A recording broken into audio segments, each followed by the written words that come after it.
السلام علیکم ورحمۃ اللہ وبرکاتہ۔ ہماری زندگی کے رات و دن گزر رہے ہیں، بہت سارے واقعات معاملات ہوتے ہیں، مگر ہم کچھ چیزوں پر غور نہیں کرتے، اور ایسا نہیں کہ یہ کوئی نئی چیز ہے، بلکہ ہمارے اکابر مشائخ کرام، بزرگان دین، ائمہ کرام نے ہمیں عطا کیا ہے۔ وہ ہے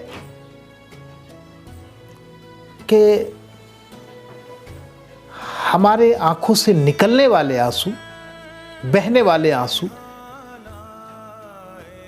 کبھی کبھی اس لیے بھی نکلے جس کی وجہ سے ہم اللہ کے قریب ہو جائیں۔ ایسا نہیں کہ ہماری آنکھیں روتی نہیں، ایسا نہیں کہ ہمارے آنسو نکلتے نہیں، ایسا نہیں کہ ہمیں کوئی صدمہ نہیں پہنچتا، ایسا نہیں کہ ہمیں کوئی غم نہیں لاحق ہوتا ہے، لیکن مسئلہ کیا ہے؟ مسئلہ یہ ہے کہ ہم کس لیے روتے ہیں، ہماری آنکھیں کس لیے اشکبار ہوتی ہے، ہم کس کے غم سے دوچار رہتے ہیں اور کس کے غم کو اپنے ذہنوں میں پالتے ہیں۔ مسئلہ یہ ہے۔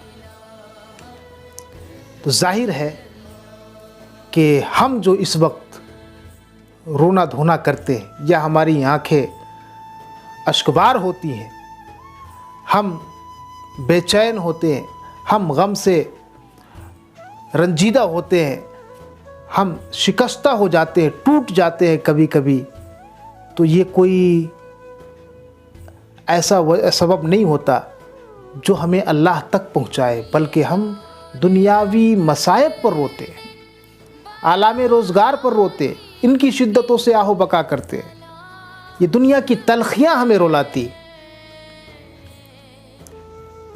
دیکھیے، کوئی کسی چیز کے جانے پہ رو رہا ہے، کوئی اپنے اثاثہ اور پراپرٹی کو ضائع ہونے پہ رو رہا ہے، کوئی مال کے خسارے پہ رو رہا ہے، کوئی تجارت میں لاس پہ رو رہا ہے، کوئی کسی غم میں رو رہا ہے، رو رہے ہیں، سب لوگ رو رہے ہیں، ایسا نہیں کہ نہیں رو رہے ہیں، لیکن یہ رونا بھی کوئی رونا ہے۔ ہمیں ہمارے اسلاف نے، بزرگوں نے، اور خصوصی طور سے صوفیاء کرام نے جو تصوف کی تعلیمات دی ہے، اس میں سے ایک بڑی اہم تعلیم رہی ہے، وہ ہے کہ اشکبار آنکھیں ہو، تمہارے آنکھوں میں کبھی کبھی اس وجہ سے بھی آنسو آنا چاہیے جو اللہ کی خشیت اور اس کے خوف کا مظہر ہو اور اس کے اثرات سے نکلنے والے ہو۔ تو یہ کتنا قیمتی ہوتا ہے، آپ کو بتا دوں۔ ایک روایت ہے، ابو حاکم مستدرک کی کتاب میں ہے، مستدرک، فرماتے ہیں کہ جو اللہ تعالیٰ کے خوف سے رویا وہ جہنم میں نہیں جائے گا یہاں تک کہ دودھ تھن میں واپس نہ آ جائے۔ یہ روایت ہے۔ اور جیلان بن فروہ کہتے ہیں کہ میں نے داؤد علیہ السلام کی مناجات میں پڑھا تھا کہ ایک بار داؤد علیہ السلام نے اللہ سے عرض کی، مولا، جو شخص تیرے خوف سے اتنا روئے کہ اس کے رخسار آنسوؤں سے تر ہو جائے تو اس کی جزا کیا دو گے تم؟ اس کا بدلہ کیا ہوگا؟ تو اللہ تبارک تعالیٰ نے فرمایا، اے داؤد، اس کی جزا یہ ہے کہ اس کے چہرے پر جہنم کے شعلے کو میں حرام کر دوں گا۔ جو رخسار پر، چہرے پر آنسو گرے ہیں ان کو میں جہنم کا شعلہ کبھی نہیں اس پر ڈالوں گا، اور بروز قیامت اسے عذاب کے خوف سے محفوظ اور مطمئن کر دوں گا۔ میرے دوستو، یہ جو آنسو ہے نا، اگر خشیت مولا کی وجہ سے گرے تو اس کی کیا اہمیت ہے ہم اندازہ نہیں کر سکتے، بلکہ سچ پوچھے تو اس کی صحیح قدر و قیمت میرا رب ہی جانتا ہے۔ یہ آنسو رحمت الہی کو متوجہ کرنے کے لیے کنجی ہے۔ یہ آنسو پانی نہیں ہے، بلکہ ایک قطرہ نایاب موتی کے برابر ہے، جس کی آپ اللہ کی بارگاہ میں قدر و قیمت کا اندازہ نہیں کر سکتے۔ میرے دوستو، ہمارے اسلاف وہ بھی روتے تھے، ہم بھی رو رہے، لیکن دونوں میں کتنا فرق ہے۔ یہ دیکھیے، ایک حضرت ام ایمن یہ صحابیہ ہیں وہ رو رہی. رسول اللہ صلی اللہ علیہ وسلم کی وفات کے بعد حضرت ابوبکر حضرت عمر رضی اللہ تعالی عنہما ان کے پاس پہنچے اور پوچھنے لگے آپ نے یہ آہو بکا کا ماحول کیوں پیدا کر رکھا, آپ اتنا کیوں رو رہی ہے؟ حضور صلی اللہ علیہ وسلم کی ظاہری وفات کے بعد کا معاملہ تھا. تو انہوں نے کہا کہ آپ کے رونے کا سبب اگر یہ ہے کہ آقا دنیا سے پردہ فرما گئے ہیں تو یہ جان لیجئے کہ ہمارے آقا اپنے رب کے پاس موجود ہے اور وہاں خیر ہی خیر ہے, اس لیے آپ کو رونے کی ضرورت نہیں. تو حضرت ام ایمن نے کہا یہ مجھے معلوم ہے. کیوں نہیں؟ یہ تو مجھے معلوم ہے کہ رسول اللہ صلی اللہ علیہ وسلم اپنے رب کے پاس بخیر ہے, لیکن میں اس لیے رو رہی ہوں کہ ان کے دنیا سے چلے جانے کے بعد جو اللہ کا پیغام وحی کی صورت میں آتا تھا وہ سلسلہ چلا گیا. جو ہمارے آقا موجود ہوتے تو ان پر وحی نازل ہوتی تھی, اللہ کا پیغام اور ان کا کلام آتا تھا, تو یہ سلسلہ یہ نعمت چلی گئی. میں اس غم میں رو رہی ہوں. دیکھیں ایک یہ بھی رونے والی ہے, کس چیز کا صدمہ انہیں رلا رہا ہے, یہ سوچنے کا مقام ہے. اب آپ دیکھیے حضرت یزید رقاشی ایک بزرگ ہے, وہ لکھتے ہیں حضرت یزید رقاشی رحمۃ اللہ علیہ, لوگوں جب تم زندگی میں اپنے گناہوں پر نہیں رو گے تو تمہارے مرنے کے بعد تم پر کوئی نہیں روئے گا. انہوں نے لکھا.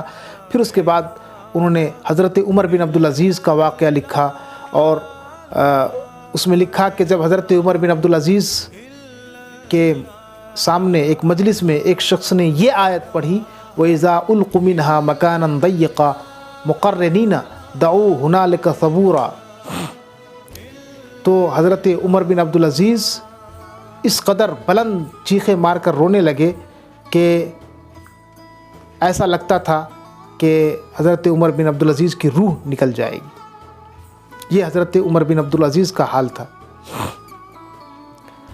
اور حضرت ابو سلیمان دارانی بیان کرتے ہیں کہ حضرت فضیل بن عیاض کا حال یہ تھا کہ جب سورہ قاریہ القاریہ پڑھا جاتا تھا تو آپ نہ پڑھ سکنے کی طاقت رکھتے تھے اور نہ سننے کی طاقت رکھتے تھے, ایسا خوف سے برا حال ہوتا تھا. حضرت ثابت بنانی یہ جلیل القدر تابعی ہے, آپ کی آنکھ میں تکلیف تھی تو ڈاکٹر نے کہا کہ آپ کی آنکھ اسی وقت صحیح ہو سکتی ہے جب آپ آنسو بہانا چھوڑ دیں. تو حضرت ثابت نے فرمایا اس آنکھ میں کوئی خیر نہیں جو اللہ کی یاد میں نہ روئے. حضرت حارث بن سعید بیان کرتے ہیں کہ ہم لوگ حضرت مالک بن دینار کے پاس بیٹھے تھے, کسی قاری نے اذا زلزلت الارض زلزالہا کی تلاوت کی, حضرت مالک بن دینار کانپنے لگے, تھر تھرانے لگے, یہاں تک کہ پوری مجلس آہو بکا کی کیفیت طاری رہی.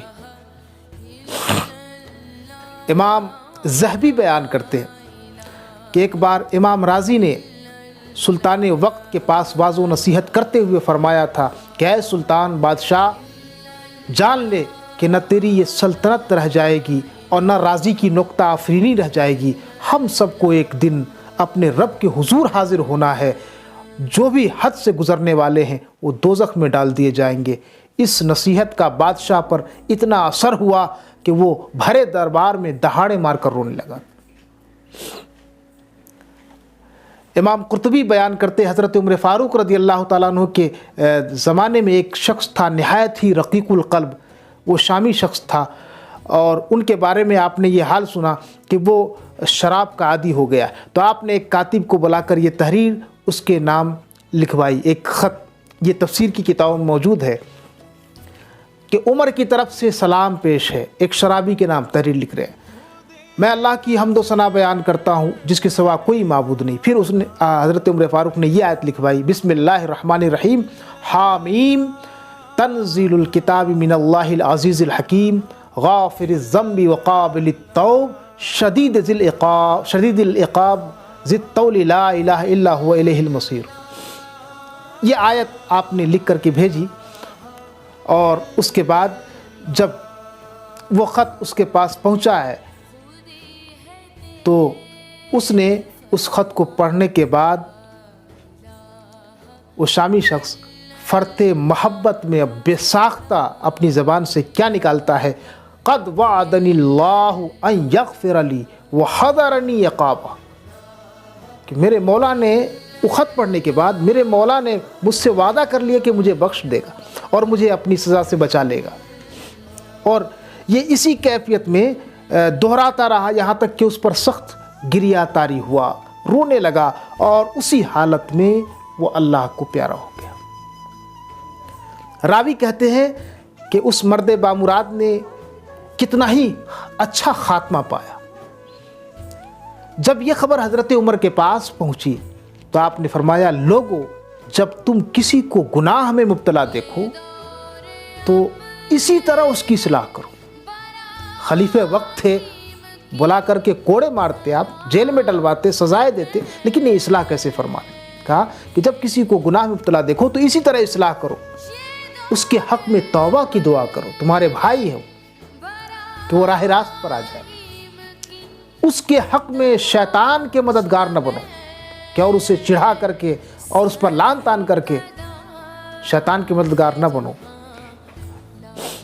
تو یہ ہمارے اسلاف کا، بزرگوں کا طریقہ رہا، اور یہی اصل تصوف ہے۔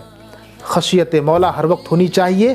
اگر ہمیں اپنی بدعمالی پر اب بھی رونا نہیں آ رہا ہے، ہمارے گناہ ندامت کے آنسو بہانے کے لیے ہمیں مجبور نہیں کر رہے، تو جان لیجئے کہ ہماری دل کی سختی انتہا کو پہنچی ہوئی ہے، جو ہماری بدبختی کی نشانی ہے۔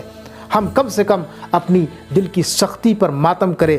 آپ اس حقیقت سے بے خبر نہیں ہیں کہ یہ خوف و ندامت کے آنسو اس وقت ہماری نجات و مغفرت کے سوغات بن سکتے ہیں جب بڑے بڑے صاحبان علم، جب بڑے بڑے صاحبان جب و دستار ذات قدیر و قہار کے جلال و غضب سے لرزاں و ترساں تھر تھراتے نظر آئیں گے۔ کیا آپ کو یہ گمان ہے کہ ابھی ہمارے رونے کا وقت نہیں آیا؟ کیا اس دھوکہ و فریب میں ہے کہ ابھی زندگی باقی ہے، بعد میں رو لیں گے، توبہ کر لیں گے؟ اگر آپ کا یہ حال ہے تو قرآن کا یہ تعزیہ سنیے اور ہوش کے ناخن لیجئے۔ قرآن کہتا ہے، أَلَمْ يَأْنِ لِلَّذِينَ آمَنُوا أَن تَخْشَعَ قُلُوبُهُمْ لِذِكْرِ اللَّهِ، کیا مومنوں کے لیے وقت نہیں آیا کہ ان کے قلوب اللہ کی یاد سے ڈر جائیں، جھک جائیں؟ اللہ تبارک تعالی ہمیں مشائخ کے طریقے پر عمل کرنے کی توفیق عطا فرمائے۔ السلام۔